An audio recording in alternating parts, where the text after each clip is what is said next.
Here we go. Game 2 Stanley Cup Final. Knights at home against the Capitals. 55.5 over, minus 125. $1.60 to 170 here in town. It's nothing but Knights money. An avalanche of Golden Knights money every night. And they also a horrible result for the books Monday as they score with 3 seconds left to get there on the puck line. They are 13-3 at home in the playoffs. 13-3 overall in the playoffs. 7-1 at home. And 11-1 in the playoffs when they score first. Everything came in game 1. It goes over, and also they score first and won again. The fourth line continues to get it done. They won them the game in Game 5 in Winnipeg, and they scored 3 times in the third period. Couple interesting notes here as far as the total.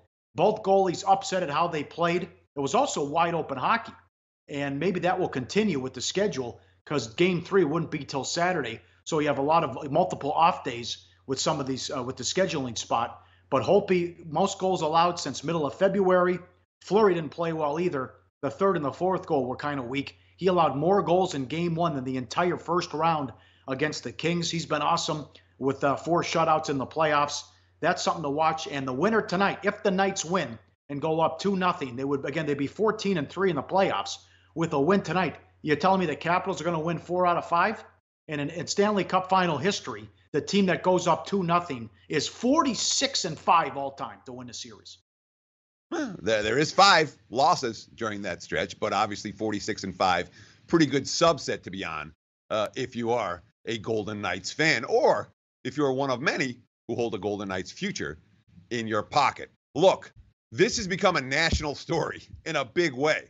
Wall Street Journal talking about the liability of the Vegas sportsbooks on the Golden Knights. It's been a story in the New York Times and the Washington Post.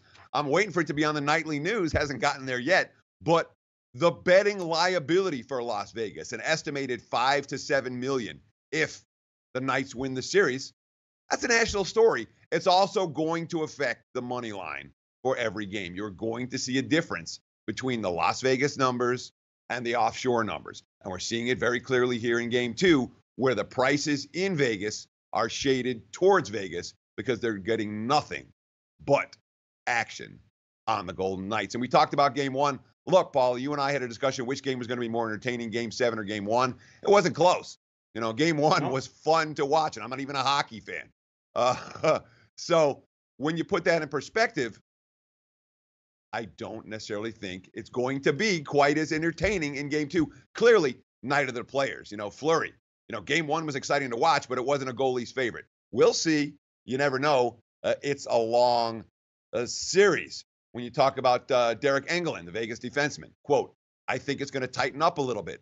Listening to everything that was said after the game, they want to clean up some areas, as do we. Not having those little breakdowns is huge. It seemed like every little breakdown was ending up in your net or in their net. Both teams are going to look to clean that up and come out ready to go. So the goalies and the players saying Game 2 might not be so quite wide open compared to Game 1. They're going to call penalties tonight. Wilson should have been suspended for that hit on Marsh's show that wasn't called. He should have. I can't believe they didn't suspend him. And also Reeves' cross-check, which led to the 4th goal as well. Washington was livid about that. There was each team only had 1 power play in Game 1. So I think they'll see him call some penalties tonight. But the Golden Knights are 3-0 against the Capitals this year, and Washington is 0-7 on the power play in those 3 games too. So I'm confident. Again, I'm confident they're going to get a game in D.C. So if the Capitals can't win tonight, that could just about do it because the Knights are just ripping through these playoffs as well. But the atmosphere has been terrific. 5,000-6,000 people outside the plaza. You saw Little John with the concert, but how loud it is and the home ice advantage. Capitals saying the right things too. They didn't play well. They were sloppy. Also check the ice. They have to do a better job with the ice. It's going to be 100 degrees tonight. As they had issues with the ice in Game 1. The Capitals weren't happy with that. There was a Pink concert over the weekend. It wasn't as cold in the arena as it should be. So that's something to watch. I think you'll see even more opportunities if the ice cooperates. But, Heller missed a wide open net that would have tied it with 40 seconds left as well. So it was even as bad as the Capitals played. Who knows? That could have went to overtime. Anything could have happened. Some of the props. Will either team score in the first 10 minutes? Yes, minus 140. Will the game go to overtime? No, minus $4. I'll give out a prop before we get out of here that I like a lot. Will Ovechkin score? No, -$2. Will the team that scores first win the game? Yes, -280. Capitals goals over 2.5, over -120. All courtesy of the Westgate here in Vegas. Will Wild Bill Carlson score a goal? Yes, +150. Marcia shows +170. Neil plus no -280. Yes, +230. And will the Knights score at least one goal in the first period?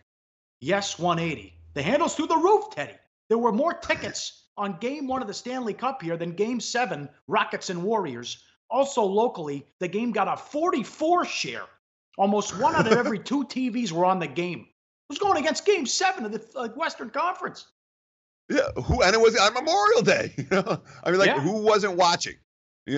Everyone in town is watching. But it feels like, I'm not going to call it irrational exuberance, but let's not forget what the Caps have done this postseason. They fell behind 0-2 to Columbus and then came back and won that series in 6.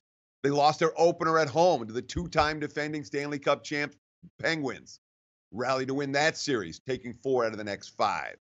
They trailed Tampa 3-2, losing Game 5 at home, went out and won Game 6 on the highway, and then held on, or Game 1, lost Game, whatever. They won the last 2 games, including the road win in Game 7. I'm sorry, I didn't mean Game 6. But they faced adversity, and they've bounced back strong when facing adversity.